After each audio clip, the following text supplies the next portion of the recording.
Friends, आज कुछ जो टॉपिक्स हैं जिन पर मैं बात करूंगा वो ये हैं कि कोरोना के बढ़ते केस चयनितों के वेरिफिकेशन में बाधा तो नहीं डालेंगे। एक इस पर बात करेंगे। दूसरा, भोपाल में धारा 144 कल से लागू हो गई है और जैसा ग्वालियर में हुआ था कि जो निकाय चुनाव हैं उसमें जो जिस तरह से सीटों का बंटवारा हुआ है रिजर्वेशन के आधार पर, वो उसके खिलाफ कोर्ट ने रोक लगाई और वहाँ के लोग फिर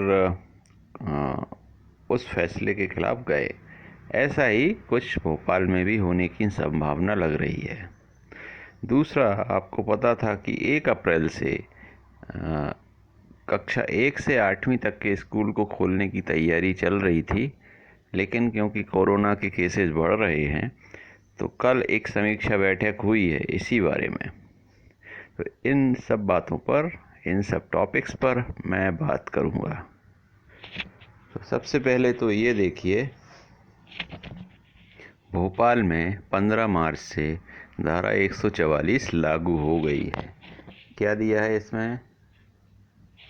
भोपाल जिले में पिछले कुछ दिनों में कोरोना के बढ़ते संक्रमण को देखते हुए यह आवश्यक हो गया है कि जिले में सामाजिक, शैक्षणिक, खेल, मनोरंजन, सांस्कृतिक, राजनीतिक गतिविधियों को इस प्रकार से विनियमित किया जाए ताकि कोरोना संक्रमण की गति में कमी आए व ऐसी परिस्थितियां निर्मित न हों जिससे उपचार की यथोचित व्यवस्था उपलब्ध कराना कठिन हो जाए। उक्त परिस्थितियों के चलते कोरोना संक्रमण को फैलने की गति को नियंत्रित करने हेतु मध्य प्रदेश शासन गृह विभाग मंत्रालय वल्लभ भवन भोपाल के पत्र क्रमांक ... दिनांक 13 मार्च 2021 के अनुक्रम में मैं अविनाश लवानिया, कलेक्टर एवं जिला मजिस्ट्रेट जिला भोपाल द्वारा दंड प्रक्रिया संहिता धारा 144 में प्रदत्त शक्तियों को प्रयोग में लाते हुए संपूर्ण भोपाल जिले की राजस्व सीमाओं में आगामी आदेश तक निम्नानुसार प्रतिबंधात्मक आदेश जारी करता हूँ।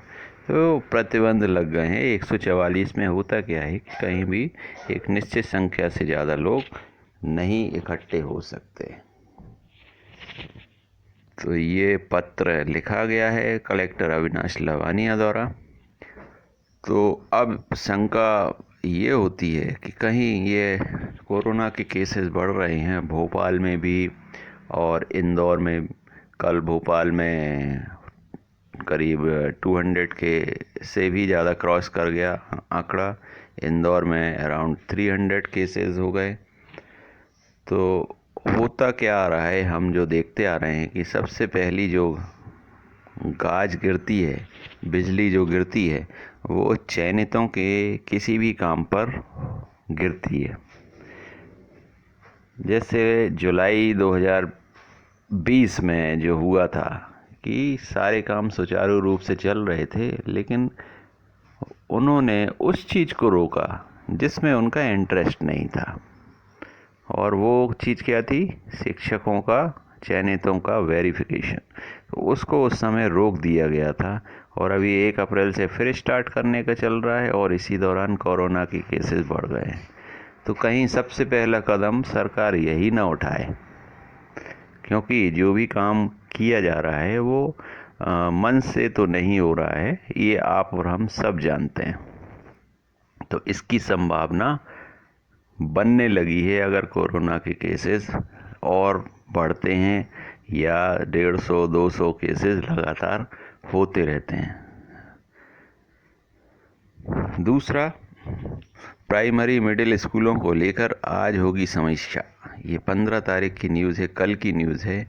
और क्या दिया है? प्राइमरी मिडिल स्कूल 1 अप्रैल से खोलने के संबंध में स्कूल शिक्षा राज्य मंत्री इंदर सिंह परमार सोमवार को समीक्षा करेंगे। तो कल समीक्षा कर दी गई होगी।